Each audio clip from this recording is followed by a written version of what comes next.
About 15 years ago, we were able to get away from using ozone to control odor, which was quite problematic. I was very happy to receive a new method of odor control, which is carbon filtration. So essentially, what we are doing is pulling the odor-contaminated air through a bed of carbon. The carbon has the capacity to absorb that odor. Odor is a VOC, a volatile organic compound. So charcoal has pores.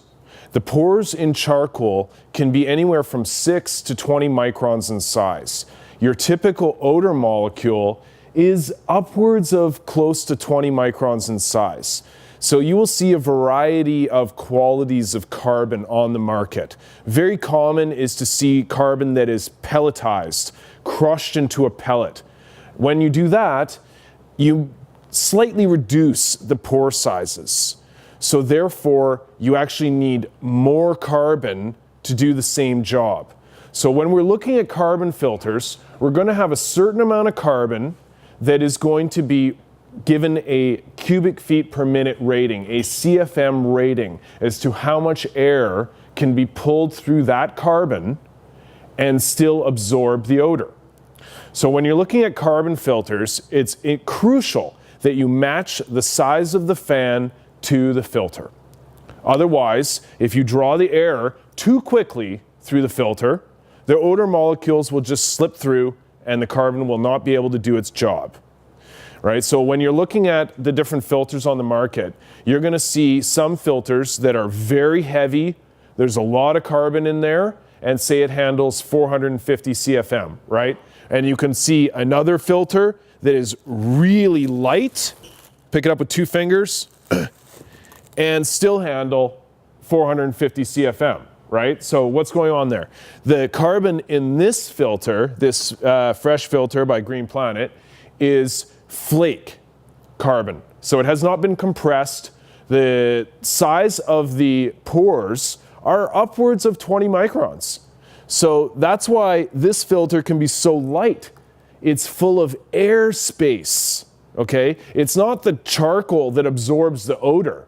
It's the pore, the airspace that absorbs the odor. So the more airspace I have in this carbon to absorb odor, therefore, the more odor it can absorb, the lighter it can be to handle the same airflow. So that dispels the confusion. Like, why is this filter heavy? Why is this one light?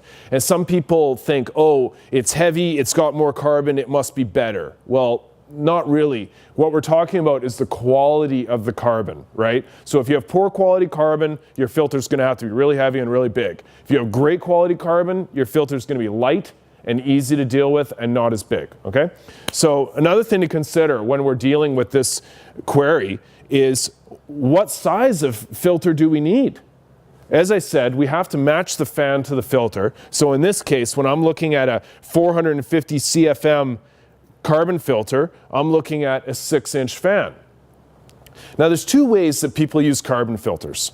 Number 1, if a garden is being cooled by intake and exhaust, then we're going to put our carbon filter on the exhaust. That way, all the air leaving the garden is free from odor contamination, okay? Another way to use carbon filters, say you're in a cooler climate or where you can't exhaust when the lights are off, otherwise you lose all your heat, we simply run what we call scrubbers. So we just place this fan on top of the filter and just circulate the air in the garden 24/7 through that carbon, reducing the overall odor load in the garden itself. So in the case of a sealed room where we're cooling the garden with air conditioners, we're enriching with CO2, we're not going to be exhausting, therefore we're going to need a whole bunch of scrubbers to handle that odor load. You know, to say how many scrubbers will I need for a particular size garden, it's a little tough because different strains have different amounts of odor that they emit. So sometimes the way to approach it is to put in, say, a good size scrubber, like an 8-inch fan and filter for, say, every 6,000 watts. And If it's enough, great. If not, you could throw in another little 6-inch, a nice little portable unit that you might be able to use somewhere else, right? So essentially, what I'm getting at is that carbon is the best form of non-toxic odor control, and it is definitely something that you want to utilize in your garden, not only to prevent the neighborhood from smelling, but to have cleaner air in your garden. Carbon is the best filter substrate. So looking at the filter, it looks really great like this. And you'll notice it has very large holes here to handle great airflow. But we don't really want to see this plugged up with dust. And sometimes gardens can be a little dusty. So we have a dust jacket that the filter comes with, which slips nice and neatly over the outside of the metal cylinder and protects it from excess dust.